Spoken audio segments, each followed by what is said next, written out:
आत्माओं का अध्ययन करने वाले दिल्ली के वैज्ञानिक सूरज प्रजापति को जब नासिक की भूतिया हवेली के बारे में पता चला तो उन्होंने इस भूतों की हवेली के बारे में अध्ययन करने का निर्णय लिया, क्योंकि वो पिछले कई समय से भूतिया जगह की तलाश में थे ताकि वो भूतिया आत्माओं पर अध्ययन कर सके। सूरज भूतिया हवेली में रहने की तैयारी करने लगा। वो जानना चाहता था कि क्या सच में भूत होते हैं, भूतों की कहानी क्या है, हवेली का रहस्य क्या है। इसके बाद सूरज दिल्ली से नासिक पहुंचा और अंत में टैक्सी लेकर नासिक की हवेली पहुंच चुका था, जिसके बारे में कई भूतिया कहानियां कही जाती थीं, जिसको लोग भूतों की हवेली कहते हैं। सूरज ने भूतिया हवेली के नजदीक होटल में रूम ले लिया। शाम होते ही सूरज आवश्यक सामान लेकर हवेली के बाहर जा पहुंचा। सूरज चुपचाप छुपते हुए हवेली का मुख्य दरवाजा खोलने लगा तो पता नहीं कहां से एक आदमी आ गया। अनजान आदमी ने पूछा, आप कौन हैं? इस वक्त इस हवेली में कोई नहीं जाता।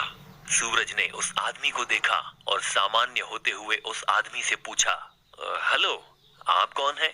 अनजान आदमी बोला, मैं हरीलाल और यहाँ पास में ही मेरा घर है। मैं यहाँ से जा रहा था, तभी आपको देखा और यहाँ आ गया, क्योंकि बाहरी लोग ही यहाँ आते हैं जिनको इस भूतिया हवेली की कहानी के बारे में नहीं पता होता। जो भी व्यक्ति इस भूतिया हवेली की कहानी के बारे में जानता है वो शाम और रात के समय इस हवेली में भीतर जाना तो दूर, इसके आसपास भी नहीं आता है। हाँ, मैंने सुना तो है कि नासिक की ये हवेली भूतिया है, यहाँ कोई नहीं रहता, इसलिए मैं आया हूँ ताकि इस हवेली में रुककर इसकी हकीकत लोगों को बता सकूं। क्या मतलब है आपका? आप सब जानते हुए भी इस भूत बंगला मतलब इस हवेली में रुकना चाहते हैं? जी हाँ, आपने सही सुना, मैं रात में यहाँ रुकने वाला हूँ। आप मेरी बात मानो और अभी यहाँ से वापस लौट जाओ। इस भूतिया हवेली में जाने वाला कोई भी वापस लौटकर नहीं आता है और आपको तो इस हवेली की कहानी के बारे में भी पता है। हरीलाल की पूरी बात सुनकर सूरज बहुत खुश हो गया, क्योंकि उसको आत्माओं का अध्ययन करने के लिए ऐसे ही मौके की तलाश थी और वह मौका आज उसको मिल गया था। सूरज को खुश देखकर हरीलाल आश्चर्यचकित होते हुए पूछता है, इस भूतिया हवेली के बारे में सब पता होने के बावजूद भी तुम इतना खुश हो रहे हो, क्यों? हाँ, क्योंकि मैं एक वैज्ञानिक हूँ जो आत्माओं का अध्ययन करता है और मैं यहाँ पर यही जानने के लिए आया हूँ कि इस भूतिया हवेली की कहानी में कितनी सच्चाई है। इस हवेली के बारे में जो भूतिया कहानी बनाकर समाज में फैलाई गई है, मैं उसका सच आप सभी के सामने लाऊंगा, जिसके लिए आज की पूरी रात मैं इस हवेली में रहूंगा। इसके बाद सूरज हवेली के अंदर प्रवेश कर जाता है। हरीलाल की सूरज को रोकने की सभी कोशिशें नाकाम हो जाती हैं। सूरज के अंदर जाते ही हरीलाल भी जल्दी जल्दी अपने घर की तरफ लौट जाता है। सूरज जैसे ही हवेली के अंदर पहुंचता है, हवेली का नजारा देखकर सूरज के हाथ पैर ठंडे हो जाते हैं, क्योंकि यह हवेली सच में भूतिया थी। दीवारों पर उलूल जुलूल भाषा में कुछ लिखा हुआ था। चारों तरफ मकड़ी के जाले और धूल जमी हुई थी। कुछ पल के लिए तो सूरज को लगा कि यहाँ सच में भूत रहते हैं। फिर कुछ सोचते हुए अपना सामान एक जगह रखा, हवेली में इधर उधर घूमने लगा। चारों तरफ घूमने के बाद पहली मंजिल और दूसरी मंजिल पर भी चला गया। कुछ समय बाद हवेली का पूरा मुआयना करके सूरज वापस नीचे आ गया। फिर समय बाद सूरज हवेली के ड्राइंग रूम की तरफ गया, जहाँ पहले से सामान बिखरा हुआ पड़ा था। वहां पर रखे गए सोफे पर जमी धूल को साफ करके सूरज बैठ गया। तभी उसकी नजर ड्राइंग रूम में रखी शराब की बोतलों पर गई। वहां से सूरज ने रेड वाइन की बोतल ली और उसको खोलकर 2-3 पैग पी लिए। शराब पीने के बाद सूरज अपने मोबाइल में गाने चालू करके झपकियां लेने लग गया। जैसे ही सूरज की झपकी लगी तो दूसरी मंजिल से फ्लावर पॉट नीचे फेंका गया, जो फर्श पर गिरते ही टूटकर बिखर गया। फ्लावर पॉट के गिरने की आवाज से सूरज डर गया और झट से खड़ा हुआ। तभी ड्राइंग रूम का बल्ब बंद चालू होने लगा। इसके बाद पूरी हवेली के बल्ब एक साथ चालू बंद होने लगे, जिनको देखकर सूरज बुरी तरह डर गया और डर के मारे पसीने से पूरा भीग गया। अचानक से सब शांत हो गया, मानो जैसे कुछ हुआ ही ना हो। सूरज खुद को संभालते हुए कांपती आवाज में बोला, कौन है यहाँ? तभी एक कुर्सी सूरज की तरफ उड़ती हुई आई, जिससे बचने के लिए सूरज साइड हो जाता है और कुर्सी दीवार पर लगकर टूटकर वहीं गिर जाती है। ऐसा लग रहा था जैसे सूरज को किसी ने कुर्सी फेंक कर मारी हो। यह सब देखकर सूरज बहुत बुरी तरह डर गया।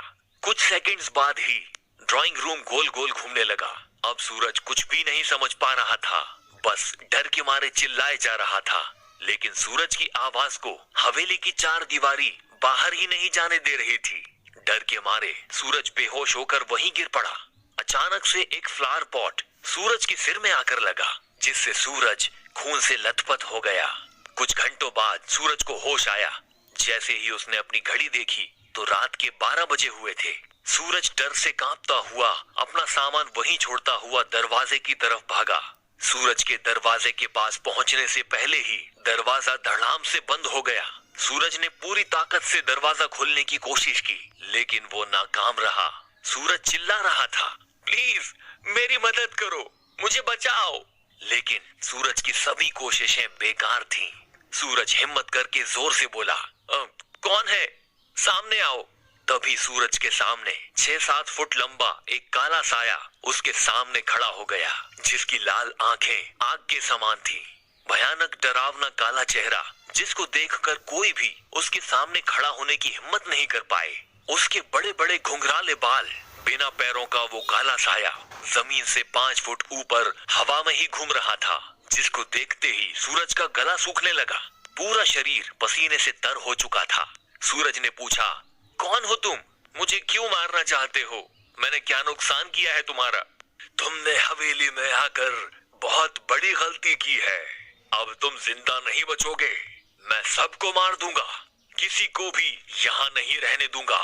कई साल पहले इसी हवेली के मालिक ने किसी गलती के लिए मुझे तड़पा तड़पा कर मार दिया था और इसी हवेली में मुझे दफना दिया था। मेरी आत्मा हवेली में ही कैद हो गई, क्योंकि यहीं पर मेरा खून हुआ और यहीं मुझे दफना दिया गया। अब मैं किसी को भी इस हवेली में नहीं रहने दूंगा। जैसे मुझे तड़पा तड़पा कर मारा गया था, वैसे ही मैं सभी को तड़पा तड़पा कर मार दूंगा। अब तुम भी मरने के लिए तैयार हो जाओ। कुछ ही समय में वह भूत और भी भयानक हो गया। हवेली में चारों तरफ घूमने लगा, कभी सूरज के आगे कभी पीछे। सूरज को बुरी तरह डराने लगा। तभी सूरज ने पुजारी जी द्वारा दिए हुए अभिमंत्रित राख को जेब से निकाला और भूत के पास आने का इंतजार करने लगा। जैसे ही वह काला साया सूरज के पास आया तो तुरंत ही सूरज ने अभिमंत्रित राख भूत पर फेंक दी। अभिमंत्रित राख के गिरते ही भूत भयानक आग में जलने लगा और जलकर भस्म हो गया। अब उसकी आत्मा हवेली को छोड़कर अलौकिक दुनिया में जा चुकी थी। सूरज ने राहत की सांस ली और हवेली की सारी लाइटों को जलाकर वहीं ड्राइंग रूम में रखे सोफे पर सो गया। दूसरे दिन सुबह जब सूरज की आंख खुली तो 7 बज चुके थे। उसके बाद सूरज ने अपना सामान उठाया और हवेली से बाहर आ गया। तभी हरिलाल गांव के कई लोगों के साथ हवेली के दरवाजे पर आता दिखाई दिया। सूरज को जिंदा देखकर सभी आश्चर्यचकित थे। तुम जिंदा कैसे हो? जो भी रात के समय इस हवेली में रुका वह कभी वापस नहीं आया। हरिलाल आगे कुछ बोल पाता उससे पहले ही सूरज ने हरिलाल की बात काटते हुए कहा, इस हवेली में अब कोई भूत नहीं है। जो भूत यहाँ था वह जा चुका है। अब उसकी मुक्ति हो गई है। जा चुका? मुक्ति हो गई है? क्या मतलब? तब सूरज ने हरिलाल समेत सभी लोगों को भूतिया हवेली में बिताई रात की कहानी बताई और कहा, अब यह हवेली पूरी तरह सुरक्षित है।